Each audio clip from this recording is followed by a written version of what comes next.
Hola, mi nombre es Stephanie Lara y hoy quiero compartirles un resumen completo del artículo titulado Normativa para el diagnóstico y seguimiento de la silicosis, publicado por Fernández Álvarez y colaboradores en el año 2015 de la revista Archivos de Bronconeumología. Este documento es muy importante porque reúne recomendaciones actualizadas para diagnosticar, seguir y prevenir la silicosis, una enfermedad que aún afecta a miles de trabajadores expuestos al polvo de silicio. La silicosis es una enfermedad pulmonar intersticial difusa causada por la inhalación mantenida de sílice cristalina respirable, que produce una reacción fibrótica en el pulmón.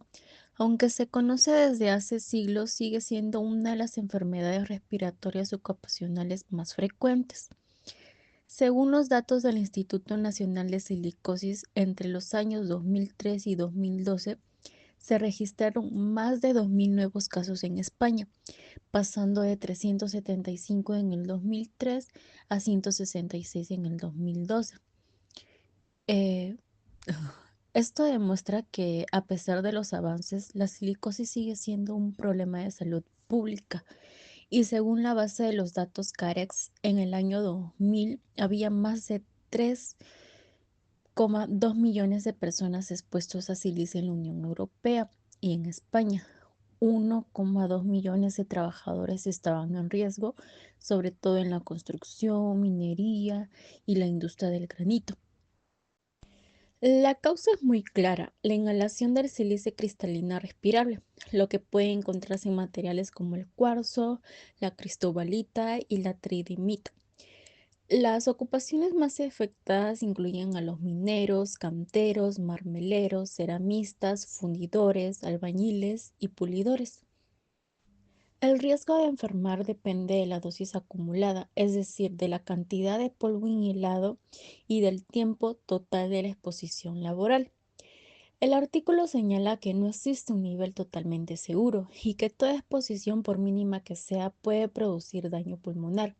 También influyen factores individuales como el tabaquismo, la susceptibilidad genética y los antecedentes de tuberculosis o EPOC. Los límites de la exposición laboral. La normativa cita la Orden ITC 2585 del 2007, que establece los valores máximos permitidos en el ambiente del trabajo. 0,1 miligramos por metro cúbico para sílice libre cristalina respirable, 0,05 miligramos por metro cúbico para cristobalita o tridimita y 3 miligramos por metro cúbico para la fracción total de polvo respirable. Sin embargo, distintos estudios demostraron que incluso por debajo de estos valores pueden aparecer casos de silicosis. Por eso se recomienda mantener las concentraciones tan bajas como sea posible y reforzar las medidas de control ambiental. El artículo clasifica la silicosis en tres formas principales, según la intensidad y el tiempo de exposición. Primero, la silicosis crónica simple, que aparece después de más de 10 años de exposición con nódulos menores de 1 centímetro en las radiografías y que puede ser asintomática. Segundo, tenemos a la silicosis crónica complicada, donde las lesiones aumentan de tamaño y se unen de formas masas fibrosas. Aquí ya aparecen los síntomas como tos y dificultad respiratoria y alteraciones en la función pulmonar. Luego está la silicosis acelerada. Este se desarrolla entre 5 y 10 años y progresa más rápido hacia la insuficiencia respiratoria.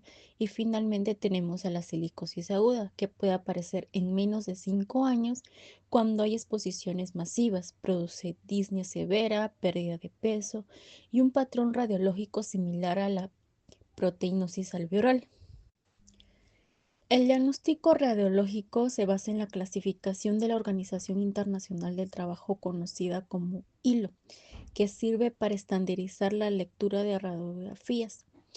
Las lesiones se describen según forma y tamaño. Las redondas se nombran como P, Q o R y las irregulares como S, T o U. La profunción o cantidad de lesiones se evalúa en una escala de 0 al 3, donde uno o más ya indica la presencia de silicosis. Cuando la radiografía no es suficiente, se utiliza una tomografía computarizada de alta resolución o TCAR, que permite observar con más detalle los nódulos, las adenopatías mediastínicas y las áreas de fibrosis pulmonar. El artículo propone un algoritmo diagnóstico muy claro. Primero debemos verificar la exposición laboral al silicio mediante la historia ocupacional. Segundo, debemos identificar hallazgos radiológicos compatibles con profusión igual o superior a 1. Y tercero, descartar otras enfermedades como tuberculosis, sarcoidosis o cáncer. Si se cumplen estos tres criterios, se confirma el diagnóstico de circulosis. En casos dudosos, se recomienda hacer un TCAR o una biopsia pulmonar y seguir al paciente con controles anuales o bioanuales. Las pruebas de función pulmonar son esenciales para valorar la gravedad. La espirometría es la más importante y puede mostrar desde valores normales hasta un patrón obstructivo o restrictivo. En los casos avanzados se observa una reducción de la capacidad vital forzada. También se mide la capacidad de función de oxígeno, que disminuye cuando hay fibrosis, y la gasometría arterial permite detectar la hipoxemia o insuficiencia respiratoria.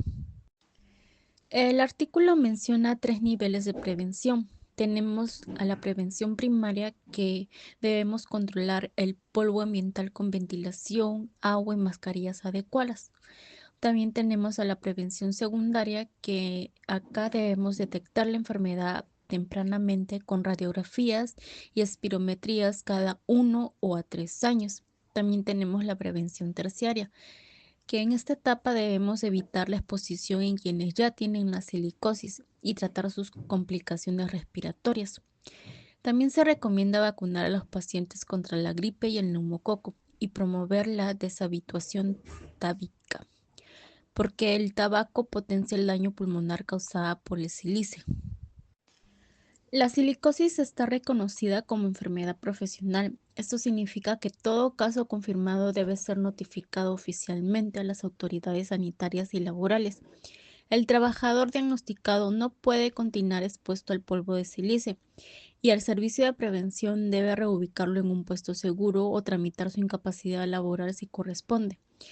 En los casos graves, cuando hay insuficiencia respiratoria avanzada, el trasplante pulmonar puede ser la única opción, con resultados similares a los pacientes con EPOC u otras fibrosis pulmonares.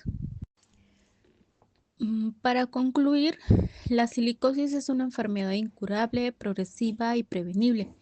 El documento deja claro que la clave está en prevenir la exposición, diagnosticar a tiempo y vigilar continuamente a los trabajadores en riesgo. La colaboración entre empresas, servicios médicos y profesionales de salud como nosotros es esencial para evitar esta enfermedad siga cobrando vidas. En resumen, la normativa no solo orienta a los profesionales, sino que también protege la salud y la dignidad de los trabajadores. Eso sería todo. Gracias por acompañarme en este recorrido por la normativa para el diagnóstico y seguimiento de la silicosis. Quien le habla es Stephanie Lara y espero que este podcast ha sido de su agrado.